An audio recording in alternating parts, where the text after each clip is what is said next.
Hello viewers, இன்னைக்கான video பதிவில் நம்ம பார்க்க போகிற ரொம்ப முக்கியமான ஒரு பரபரப்பான தகவல் என்ன அப்படின்னு பார்த்தீங்கன்னா, நடிகரும் இயக்குனருமான நடிகர் திரை உலகத்தில் ஜாம்பவான் அப்படின்னு சொல்லக்கூடிய பாக்யராஜ் அவர்கள் ஜூன் மாதம் 27ஆம் தேதி அன்று பார்த்தீங்கன்னா காலமாகியிருந்தார்.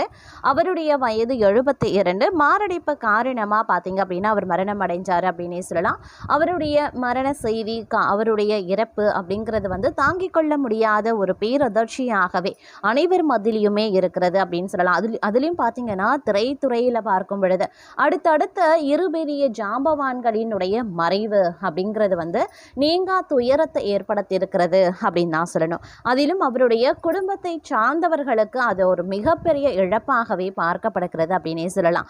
அந்த வகையில் பாக்யராஜ் அவர்களினுடைய மறைவு அவருடைய குடும்பத்தை ரொம்பவே பார்த்தீங்கன்னா பாதிப்படைய செய்திருக்கிறது அப்படின்னு தான் சொல்லணும். ஏன்னா ஒவ்வொரு குடும்பத்திலையும் பார்க்கும் பொழுது ஒரு நபர் இல்லை அப்படின்னும் பொழுது அந்த நேரம் அந்த சூழ்நிலை அப்படிங்கிறது யாராலையுமே தாங்கிக் கொள்ள முடியாத ஒன்றாகவே இருக்கும். அந்த வகையில் பாக்யராஜ் அவர்களினுடைய மரணமானது அப்படிங்கிறது அவருடைய குடும்பத்தினரை நீங்கா துயரத்தில் ஆழ்த்தி இருக்கிறது அப்படின்னே சொல்லலாம். அந்த வகையில் பார்க்கும்போது அவருடைய மனைவி, காதல் மனைவி, முதல் மனைவி இருந்ததற்கு பிறகு அடுத்த 2 வருடங்களில் பார்த்தீங்க அப்படின்னா பூர்ணிமா அவர்களை காதலித்து திருமணம் செய்து கொண்டார் பாக்யராஜ். அவங்களுடைய வாழ்க்கை 42 ஆண்டுகள் அப்படிங்கிறது ரொம்பவே பார்த்தீங்கன்னா மகிழ்ச்சிகரமானதாகவே சென்றது அப்படின்னே சொல்லலாம். அவங்களுடைய காதல் வாழ்க்கை, திருமண வாழ்க்கை ரொம்பவே பார்த்தீங்கன்னா மகிழ்ச்சியாகவே இருந்தது அப்படின்னு நிறைய பேர் சொல்லி நாமளும் கேட்டிருப்போம். அந்த வகையில் தற்போது பாக்யராஜ் அவர்களுடைய மறைவுக்கு பிறகு அவங்க கட்டிய தாலியை என்ன செய்ய போகிறாங்க அப்படின்ற ஒரு கேள்வி எழுந்திருக்கிறது. அதை நான் கொடுக்க மாட்டேன் அப்படின்ற மாதிரி பாக்யராஜ் அவர்களுடைய மனைவி சொல்லியிருக்காங்க. அவங்க அந்த தாலியை என்ன பண்ண போகிறாங்க அப்படிங்கிறத பற்றின தகவலையும் சொல்லியிருக்காங்க.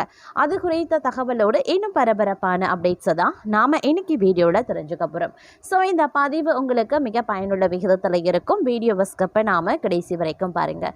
வீடியோக்குள்ளே போகிறதுக்கு முன்னாடி இதுவரைக்கும் நீங்கள் நம்ம சேனலை சப்ஸ்கிரைப் பண்ணலை அப்படின்னா உடனே சப்ஸ்கிரைப் பண்ணிக்கோங்க. அப்படியே பக்கத்தில் இருக்கக்கூடிய நோட்டிஃபிகேஷனுக்கான பெல் பட்டனையும் ப்ரெஸ் பண்ணிக்கோங்க. சரி நேயர்களே, வாங்க வீடியோக்குள்ளே போகலாம். திரைத்துறையில் ஒரு பெரிய ஜாம்பவான் அப்படின்னு சொன்னால் பாக்யராஜ் அப்படின்னு சொல்லலாங்க. ஏன்னா அவர் பார்த்திங்கன்னா நடிப்புலையும் சரி, திரைக்கதை எழுதுறதுலையும் சரி, இயக்குனராகவும் சரி ரொம்பவே பிரசித்தி பெற்றவர். அது மட்டும் இல்லாமல் அவருடைய நகைச்சுவை கலந்த திரைப்படங்கள் நம்மளை நம்மை அறியாமலே மகிழ்ச்சி அடைய செய்யும் அப்படின்னே சொல்லலாம். அந்த வகையில் அவருடைய திரைத்துறை வாழ்க்கையாகட்டும் குடும்ப வாழ்க்கையாகட்டும் ரெண்டுமே பார்த்திங்க அப்படின்னா ஓரளவுக்கு நல்லாவே இருந்தது அப்படின்னே சொல்லலாம். பட் இருந்தாலும் அவருடைய கணவன் மனைவிக்கு இடையேயான உறவு அப்படிங்கிறது ரொம்பவே மகிழ்ச்சிகரமானதாகவே இருந்திருக்கு. அவங்க இருவருமே பார்த்திங்க அப்படின்னா 42 ஆண்டுகள் இணைந்து வாழ்ந்தாலும் ஒரு காதல் பறவை போலவே இருந்திருக்காங்க அப்படின்னே கூட சொல்லலாம். அந்த வகையில் தற்போது அவருடைய மரண செய்தி அப்படிங்கிறது ஒரு மிகப்பெரிய இடியா பார்த்திங்க அப்படின்னா பூர்ணிமா அவர்களுக்கு இருக்கு அப்படின்னு தான் சொல்லணும். அது மட்டும் இல்லாமல் தற்போது அவருடைய கணவர் இறந்ததற்கு பிறகு ஒரு நாள் முழுவதுமாக பார்த்தீங்க அப்படின்னா அவங்க அவங்களுடைய தாலியை கழட்டவே இல்லை அப்படின்னு சொல்கிறாங்க. அவங்க கழட்டுறதுக்கு விருப்பம் இல்லை அப்படின்னு சொல்லப்படுது. அது மட்டும் இல்லாமல் அந்த தாலியை தன்னுடனே வைத்துக்கொள்ள போகிறதாகவும், அந்த தாலியை பார்த்தீங்க அப்படின்னா நான் தாலியாக அணியக்கூடாது அப்படிங்கிறது மரபு, அதை நான் பண்ண மாட்டேன். பட் இருந்தாலும் அந்த தாலியை நான் ஒரு மோதிரமாகவோ அல்லது செயினாகவோ நான் மாற்றி நான் வச்சுக்க போகிறேன், என் கூடவே நான் போட்டுக்க போகிறேன். அப்படி நான் போட்டுக்கிட்டேன் அப்படின்னும் போது அது உங்களுடைய தந்தையார் பாக்யராஜ் அவர்கள் என்னுடனே இருப்பார், என்னுடைய கணவர் என்னுடனே இருப்பது போல ஒரு உணர்வை எனக்கு அது ஏற்படுத்தும். அப்படிங்கிறதுனால அந்த தாலியை நான் ஒரு செயினாகவோ அல்லது மோதிரமாகவோ நான் என்னுடைய உடம்புக்குள்ளே நான் போட்டுக்க போகிறேன் அப்படின்ற மாதிரி அணிகலன்களாக வைத்துக்கொள்ள போகிறேன் அப்படின்ற மாதிரி அவங்க தன்னுடைய குடும்பத்தார்கிட்ட சொல்லியிருக்காங்க. அதற்கு அவருடைய மகனாகட்டும் அல்லது மருமகள் மருமகளாகட்டும் அவங்களுடைய மகள் கூட பார்த்தீங்க அப்படின்னா எந்தவித ஆட்சேபனையும் தெரிவிக்கல. நீங்கள் எது செய்தாலும் அது நன்மையாகவே இருக்கும், அது நல்லதாகவே இருக்கும், அது அப்பாவுக்கும் வந்து ரொம்பவே பிடிக்கும். உங்களுடைய அரவணைப்பாகட்டும், பாசமாகட்டும், சமையல் ஆகட்டும், நீங்கள் பார்த்து கொள்ளக்கூடிய விதமாகட்டும், எடுக்கக்கூடிய முடிவுகளாகட்டும் எல்லாமே பார்த்தீங்கன்னா இன்றளவு கூட பார்க்கும் பொழுது அது நன்மையாகவே இருந்திருக்கிறது. எங்கள் அனைவருடைய நலனுக்காகவும் இருந்திருக்கு. அதனால் நீங்கள் எந்த முடிவை எடுத்தாலும் அதில் எங்களுக்கு பரிபூரண சம்மதம். உங்களுக்கு இதில் தான் சந்தோஷம் அப்படின்னா கண்டிப்பாக செய்யுங்க. இது வந்து அப்பாவுக்கு ரொம்ப பிடிக்கும் அப்படின்ற மாதிரி அவங்களும் ஆறுதல் வார்த்தை கூற, நடிகை பூர்ணிமா அவர்களும் பார்த்தீங்க அப்படின்னா இந்த விஷயத்தை செய்ய போகிறதாக சொல்லியிருக்காங்க. அதாவது தன்னுடைய தாலியை வந்து பார்த்தீங்க அப்படின்னா அவங்க வந்து ஒரு செயினாகவோ மோதிரமாகவோ அணிகலன்களாக மாற்றி தன்னுடனே வந்து வைத்துக்கொள்ள போகிறதாகவும் அவர்கள் வந்து சொல்லியிருக்கிறது ஒரு மிகப்பெரிய அளவில் வந்து எதிர்பார்ப்பை ஏற்படுத்தியிருக்கின்றது அப்படின்னு தாங்க சொல்லணும். அது மட்டும் இல்லாமல் இயக்குனர் பாக்யராஜ் சில நாட்களுக்கு முன்பு மாரடைப்பு காரணமாக உயிரிழந்து விட்டாங்க. அவருடைய உடல் பார்த்தீங்க அப்படின்னா பெசன் நகர் மின் மயானத்தில் முழு அரசு மரியாதையுடன் தகனம் செய்யப்பட்டிருந்தது. அவர் மறைந்தது இயக்குனர் பார்த்திபனை பார்த்தீங்க அப்படின்னா ரொம்பவே நோகடிச்சிருக்கு அப்படின்னே சொல்லலாம்.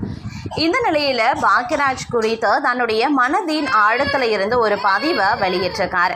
இயக்குனரும் திரைக்கதை மன்னனுமான பாக்யராஜ் ஆரோக்கியமாகவே இருந்தார் அப்படின்னும், குஷ்புவினுடைய மகள் அவந்திகா திருமணத்துக்கு கூட கோவா வரை சென்று வந்தாரே அப்படின்னும் அவர் வந்து சொல்லியிருக்காரு. அது மட்டும் இல்லாமல் அங்கிருந்து வந்த அதற்கு பிறகு, அதாவது குஷ்புடைய மகளுடைய திருமணத்திற்கு பிறகு பார்த்தீங்க அப்படின்னா அவருடைய வாழ்க்கை அப்படிங்கிறது வந்து சகஜமாகவே இருந்ததாகவும் வழக்கம் போல நடைபயிற்சியும் அவர் வந்து மேற்கொண்டார். அதை முடிச்சுட்டு வீட்டில் அமர்ந்த போது தான் அவருக்கு மாரடைப்பு ஏற்பட்ட மருத்துவமனைக்கு கொண்டு செல்லப்பட்டார். இருந்தாலும் அவர் உயிர் வந்து பிரிந்திருக்கிறதாக சொல்லியிருந்தார். அது மட்டும் இல்லாமல் பாக்யராஜின் உடல் அரசு மரியாதையுடன் தகனம் செய்யப்பட்டிருக்கிறது.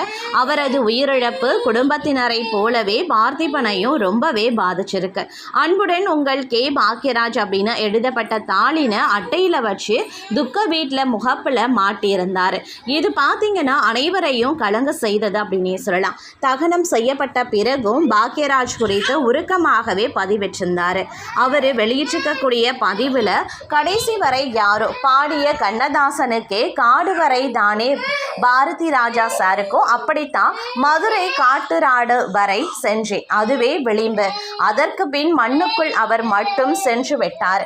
இன்று என் குருநாதர் பாக்யராஜ் சாருக்கு பெசன் நகர் மின் தகனம் வரைக்கும் எழுத்து அட்டை, அதில் சில வெண் காகிதங்கள், அதில் அன்புடன் உங்கள் பாக்யராஜ் கொட்டை எழுத்துகளில் அவருடைய இதய பகுதிகளில் நான் வைத்தது கடைசி வரை சென்றது. கால் மாட்டுல தீபம், நெஞ்சில கற்பூரம் ஏற்றிய பின் அந்த தீக்குகை நோக்கி பயணம் ஆயுத்தமானது. ஒரு சக முயற்சியாளராக அறிமுகமான பாக்யராஜ குருவாக ஏற்றுக்கொண்டதற்கு பிறகு அடிபணிந்தே பணிபுரிந்தேன். தூக்கத்தை பட்டிலி போட்டு பழக்கப்பட்டவன் ஆதலால் சூரியனுடனே கிளம்பி ஆஃபீஸ்க்கு சென்று விடுவேன் அப்படின்னு வந்து சொல்லியிருந்தார்.